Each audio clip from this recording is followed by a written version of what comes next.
बच्चों, कैसे हैं आप सभी बच्चों। आज की इस वीडियो में जितने प्रश्नावली 13.2 में बचे हुए प्रश्न हैं, यानी आप लोगों को पता होगा कि कल के लेक्चर में 2 प्रश्नों को मैंने बता दिया था। 2 प्रश्न जैसे हुआ है सेम आगे का 4 प्रश्न और बचा है, सेम वैसे ही होगा। तो मैंने सोचा कम से कम 1-2 प्रश्नों को और बता दिया जाए। आज के इस वीडियो में जितने प्रश्न हो जाएंगे 2 या 3 बता देंगे, उसके बाद जो है 1-2 बचेगा तो आप लोग उसे होमवर्क के रूप में कर लीजिएगा, ठीक है। उसके बाद जो है हम अगले पे चलेंगे माध्यिका पर। तो पहले हम यहाँ सवाल को सॉल्व करते हैं। आप लोगों को पता है इसमें क्या निकालना है, बहुलक निकालना है। अब जो भाई आज का पहला ही लेक्चर देख रहा है, सबसे शुरुआत में ही पहला लेक्चर, तो उसे बता दें कि इसमें जो है बहुलक निकालना है। देखिए प्रश्नों को थोड़ा पढ़ लीजिएगा, क्योंकि बुक में कुछ प्रश्नों में दिया है बहुलक निकालिए तथा माध्य भी निकालिए। तो जिस प्रश्नों में बहुलक के साथ माध्य भी पूछा है, तो मैं माध्य बताने का जितना भी तरीका होता है बता चुका हूँ। तो आप लोग अगर देखे हैं तो किसी भी प्रकार से उसे निकाल सकते हैं। अभी इस वीडियो में बहुलक ही हम केवल बताएंगे, ठीक है। तो चलिए बहुलक देखते हैं। सबसे पहले हम बहुलक में ये देखते हैं कि ये बारंबारता है, आप लोगों को पता है ये वर्ग है। तो बारंबारता में सबसे बड़ा जो अंक है, सबसे बड़ा अंक बारंबारता में जो है उसे हम मानते हैं F1। तो आप लोगों को दिख रहा है सबसे बड़ा F1, F0, F2। अब बच्चों एक चीज और, अब ये हो सकता है कि कुछ लोग अभी पहले ही दिन आए हों इस लेक्चर में, तो इसलिए एक चीज और बता दें कि सबसे बड़े वाले अंक को मानते हैं F1 और उसके ऊपर F0, उसके नीचे F2 और जस्ट F1 के सामने वाले को L1, L2। L1 क्या होता है, लोअर लिमिट। L2 क्या होता है, अपर लिमिट, निम्न सीमा और उच्च सीमा। निम्न सीमा उच्च सीमा के बीच में जो है उसे बोलते हैं यच। यच यानी वर्ग का विस्तार कहाँ से कहाँ तक है, यानी कितने में है। तो यच डायरेक्टली हम लिख देते हैं, एच का मान आ जाता है, फार्मूला होता है L2 - L1, यानी 1500 में से 1000 गया 500, 2000 में से 1500 गया 500, किसी में से निकालेंगे तो 2500 आएगा। अब हम लिखते हैं बहुलक का फार्मूला। तो मोड, अब देखिए मोड क्या होता है, मोड माने बहुलक होता है, इंग्लिश वर्ड है मोड। तो मोड यानी बहुलक L1 plus F0 minus F1 minus F0 2F1 minus F0 minus F2। जो लोग वीडियो को रेगुलर देख रहे होंगे उन लोगों को तो अब तक आंसर आ गया होगा। तो L1 का मान कितना है, देखिए 1500 प्लस F1 की वैल्यू कितना है 40 माइनस F0 24 अपान 2 × 40 माइनस 24 और माइनस F2 कितना है 33 और इंटू कितना है भाई 500, इंटू तो 500 है, ठीक है। अब यहाँ पर आ गया देखिए 1500 प्लस, अब इसे सॉल्व करने में थोड़ा सा आप लोगों को झंझट हो सकता है। 40 में से 24 घटाएंगे तो बचेगा 16 अपान 40 दूनी 80 माइनस 57। अब 57 कैसे आ गया, -24 और -33, ये दोनों को माइनस में ही ऐड कर लेंगे। तो 24 और 33 जोड़ेंगे तो 5 3 2 5 4 3 7 57 आ गया। अब गुणे कितना है 500, ठीक है। और नीचे चलते हैं 1500 प्लस 16 अपान 80 में से 57 जब घटाएंगे तो कितना बचेगा, आप कहेंगे कि 10 में से 7 जाएगा तो 3, 7 में से 5 जाएगा तो 2, ठीक है। आ गया 23 और इंटू कितना है 500। अब देखिए यहाँ पर सॉल्व करने का तरीका थोड़ा आपका यूनिक होना चाहिए ताकि जल्दी से हो जाए। नहीं तो करने को तो सब कोई कर लेगा, हम ये नहीं कह पा रहे कि नहीं कर पाएगा, कोई कर लेगा, सब कोई कर लेगा, बट थोड़ा ऐसा ट्रिक अपनाना चाहिए जिससे थोड़ा जल्दी हो जाए। अब देखिए जल्दी कैसे होगा, जल्दी ऐसे होगा, देखिए 16 × 500 अपान 23। आपको पता है कि 16 × 5 कितना होता है 80, 16 × 5 80 होता है। आप कहेंगे हमको 23 का पहाड़ा याद है नहीं है, तो कैसे काम चलेगा, 25 तक तो कम से कम याद रहना चाहिए। नहीं याद है तो देखिए 23 80 में ही आप भाग दीजिए, 100 को भी छोड़ दीजिए। आपको अगर मन कर रहा है तो आप 0 को भी हटा दीजिए, 1000 को अलग कर दीजिए। जैसे यहाँ पर इस प्रकार से लिख सकते हैं ना, 1500 प्लस 16 × 5 80 इंटू 100 अपान 23। अगर आपको मन कर रहा है तो आप 0 को यहाँ भेज दीजिए, 8 बार लिखिए। लेकिन हम इसलिए किए हैं ताकि अभी डायरेक्टली जो है इसमें भी आसानी है, आप 1 को बढ़ा देंगे 0 को तो भी आसान है। देखिए अब उसके बाद 23 3 होता है 69, 10 में से 9 गया 1 और 7 में से 6 गया 1। यहाँ तक सबको समझ में आ गया। पॉइंट लगा दो भैया, 0 बढ़ गया। अब उसके बाद 23 चौक को कितना हो जाएगा, 4 बार पढ़ते हैं। अब देखिए अगर नहीं पहाड़ा याद है तो आइडिया लगाना चाहिए। जैसे 23 चौक का पहाड़ा पढ़ना है ना, तो 23 जो ना होता है 46 दूनी कितना हो जाएगा, 92 हो जाएगा। तो यहाँ पर 92 लिख देंगे। अब उसके बाद 10 में से 2 गया 8, 10 में से 9 गया 1, फिर उसके बाद 0 लगाएंगे 180। अब 23 पंजे 115, 23 छक्के 123, सत्ते कितना होता है, 23 सत्ते 7 त्रिक 21 को 1 कैरी 2, 7 दूनी 14 2 16 161। 23 सत्ते हो गया, 23 8 देखते हैं। तो देखिए पहाड़ा के मैं एक चीज़ और बता दूं, जैसे मान लीजिए इतना बड़ा है तो आप इसे कैसे, अगर नहीं याद है तब की बात कर रहे हैं, याद हो तो बात ही अलग है। तो क्या करना चाहिए, पहले 2 का मल्टीप्लाई पढ़ो, 2 का पढ़ेंगे तो 16 हो जाएगा, यानी 160 हो गया। और 8 त्रिक 24, 24 यानी 20 को जोड़ें 160 में 180 हो जाएगा, 180 के पार चला जा रहा है, यानी 7 बार आएगा। ठीक है, 23 सत्ते 161 होता है, 23 सत्ते होता है 161।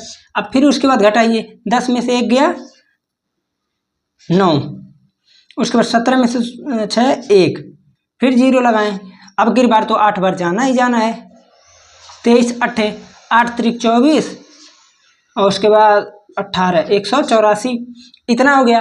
अब आपको अगर नहीं मन कर रहा आप इसी पर छोड़ दीजिए, या तो 10 में से 4 गया 6, तो दिख ही नहीं रहा होगा, लगभग नहीं दिख रहा है। 10 में से 4 गया 6 हो गया। अब उसके बाद और सब कट पीट गया तो 6 बचा है, 0 लगा दीजिए, 23 दूनी 46 होता है। तो आ कितना गया, 1500 प्लस 80/23 को जब सॉल्व किए तो आया 3.47 82 गुणे 100, 1500 प्लस। अब देखिए 100 का मल्टीप्लाई जब करेंगे तो 2 0 डेसिमल पॉइंट यहाँ पर है तो यहाँ पर आ जाएगा, तो हो जाएगा 347.82। अब जोड़ दीजिए तो 15 3 1847.82। ठीक है, ये आपका आ गया बहुलक। ठीक, एक चीज़ और बता दें, आप लोगों का जो है एकदम फिक्स है कि 4 नंबर में आना ही आना है। जैसे अगर पेपर थोड़ा इजी अगर बन गया तो जब पेपर इजी बनता है तो बहुलक माध्यिका माध्य किसी को एक को 8 नंबर में भेज देता है, 6 नंबर में, 6 नंबर का ही आता है ना 3 प्रश्न लास्ट में, तो उसमें से जो है 6 नंबर में भेज देता है एक आध प्रश्न, एकदम आसान। इसमें से नहीं आता है तो जब हम इंपॉर्टेंट प्रश्न आएंगे तो बताएंगे क्या आ सकता है। ठीक है, तो इसको आप लोग नोट कीजिए। अब हम चलते हैं अगले प्रश्न पर। 4 नंबर प्रश्न जो है एकदम इजी है, सेम वही प्रोसेस, वही चीज निकालना भी है, ये नहीं है कि अलग निकालना है, लेकिन इसमें जो है माध्य निकालने को भी बोला है तो आप लोग निकाल लीजिएगा। ठीक, तो अब देखिए आपको क्या करना है, सबसे बड़े वाले को देखना है। सबसे बड़ा कौन सा है, F1 F0 F2, और इसके सामने वाला देखिए कौन सा है, 1 2 3 4 1 2 3 4, यानी यही है। तो L1 और L2, अब यहाँ बीच में जगह है तो मैं यहीं ना ही रहने दो, कुछ बच्चे होंगे यहीं छाप लेंगे। H का मान हो जाएगा L2 माइनस L1। L2 कितना है 20 माइनस L1 कितना है 15। ये एक चीज़ और, कुछ बच्चे इस भ्रम में होंगे कि जब L1 L2 है तो आप इसको क्यों घटा रहे हैं। भाई साहब L1 L2 है, ठीक है, ये भी L1 L2 है, ये भी L1 L2, ये भी पूरा जो इधर का है सबको L1 और इधर वाले सभी को L2 बोलते हैं। अब एक चीज और, ये नहीं कि इस L1 इस L2 से घटाएं, ये नहीं, एक ही लाइन के L1 और एक ही लाइन में जो है L1 L2 को घटाएंगे तभी जाकर ये निकलेगा। ऐसा क्यों है, क्योंकि अगर यहाँ से हम इसमें घटाएं, जैसे L1 L2 इसमें का घटाएंगे तो होगा, डिफरेंस आएगा, लेकिन डबल टाइम्स आ जाएगा। ठीक है ना, क्यों डबल टाइम्स आएगा, क्योंकि 2 लाइन लेनी है आप। ठीक, तो अब यहाँ पर हम मोड का फार्मूला, मोड यानी बहुलक लिखते हैं, L1 F1 माइनस F0। मैं फार्मूला इसलिए लिख दे रहा हूँ क्योंकि कुछ बच्चे को फार्मूला में नहीं याद रहता है पेपर में।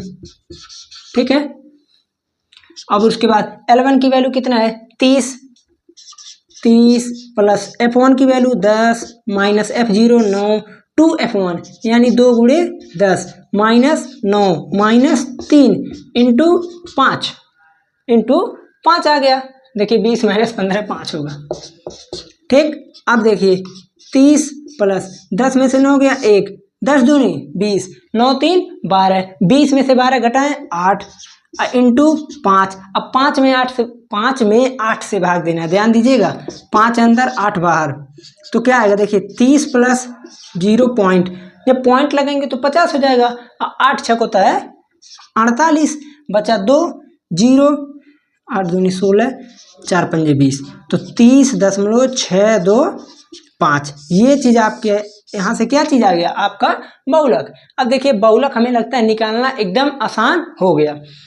तो इसमें थोड़ा एक काम आप लोग कीजिएगा, ठीक है। 4 नंबर हो गया। 5 नंबर प्रश्न आप लोग कर लीजिएगा, ध्यान दीजिए कर लीजिएगा, ये नहीं कि कर में ना करें। क्यों? क्योंकि जितना ज़्यादा प्रैक्टिस किए रहेंगे पेपर में वही फायदा करेगा आप लोगों का। नहीं तो माध्य माध्यिका बहुलक गलत हो सकता है, ऐसा नहीं है कि नहीं गलत होगा। एक बार कोई ये कहे कि सीख लिए हो तो सही कर दें, हो सकता है सही कर ले, बट अधिकतर मैं देखता हूँ गलत हो जाता है, ठीक है ना। और उसके बाद 5 नंबर भी ठीक है, 6 नंबर भी ठीक, यानी 5 और 6 आप लोग इसको होमवर्क के रूप में लीजिए, आप लोग इसे कर लीजिएगा, ठीक। अभी आप लोगों का एग्जाम्पल बचा है, ध्यान दीजिए। एग्जाम्पल नंबर 4 5 6 एग्जाम्पल बचा है, जिसमें एग्जाम्पल नंबर 4 आप लोगों को आता है, 5 भी आप लोग कर लेंगे, 6 नंबर करने को कर लेंगे, ठीक है, कोई प्रॉब्लम नहीं होगी। लेकिन हम एक बार थोड़ा सा इसको लिख कर बता देंगे कुछ, ठीक है। तो आप लोगों का जो है भाई, हम लोग सिलेबस के ख़त्म करने के जल्दी में ही है। आप लोगों का सिलेबस जैसे ही ख़त्म हो जाता है तो उसके बाद जो है हम इम्पॉर्टेंट प्रश्नों को MCQ में 2 नंबर, 4 नंबर और 6 नंबर सभी प्रश्नों को अलग अलग कैटेगरी वाइज लेकर आप लोगों का शुरू करेंगे हम डायरेक्ट वहाँ से इम्पॉर्टेंट प्रश्न। उसके बाद आप लोग जिस चैप्टर का 1 शॉट कहेंगे, मेरा 1 शॉट पढ़ाने का तरीका भाई थोड़ा अलग है, ठीक है, थोड़ा अलग तरीका है मेरा 1 शॉट पढ़ाने का। जिस चैप्टर का आप लोग कहेंगे वही चैप्टर पढ़ाया जाएगा, उसके बाद जो है आप लोग बताइएगा, क्योंकि लगभग जितने चैप्टर है पूरे को तो पढ़ाना ही पड़ेगा, हमको पता है आप लोग को, तो ठीक है। अभी उसके बाद 12th का भी कुछ इंपॉर्टेंट प्रश्नों को बताना है, वहाँ पर भी 1 शॉट देखेंगे, याद कराना है, क्योंकि इस बार तो मैं पढ़ा नहीं पाया इंटर का, अगली बार से देखते हैं, ठीक है। तो आप लोग इतना कर लीजिएगा। माध्यिका केवल एक टॉपिक बचा है। अब माध्यिका में ऐसा है, इसमें भी लगभग 2-3 एग्जाम्पल दिया होगा, और प्रश्न एक बार देख ले कितना दिया है, 7 प्रश्न दिया है, ठीक है। तो आप लोगों को हमें लगता है कि अब कोई प्रॉब्लम नहीं होनी चाहिए, केवल माध्यिका एक टॉपिक बचा है। इतना बताने के बाद आप लोगों को कोई प्रॉब्लम कहीं से नहीं होनी चाहिए। अब हमको जब MCQ बताना रहेगा तो हम किसी अन्य प्रकार से बताएंगे, बोर्ड पर MCQ हम लिखेंगे नहीं, आप लोगों को पता ही होगा, क्योंकि हम ही को लिखना है, क्या ही फायदा। इससे बढ़िया हम कहीं देख रहे हैं, कोई आइडिया लगा रहे हैं, लग गया तो बताएंगे, ठीक है। उसके बाद उसी हिसाब से आप लोगों का क्लास से चलेंगी आगे। और अगर चैनल पर पहली बार आए तो चैनल को सब्सक्राइब जरूर कीजिए और अपने दोस्तों के साथ शेयर करें, ताकि आप भी पढ़ें और सब कोई पढ़े, ठीक है। धन्यवाद।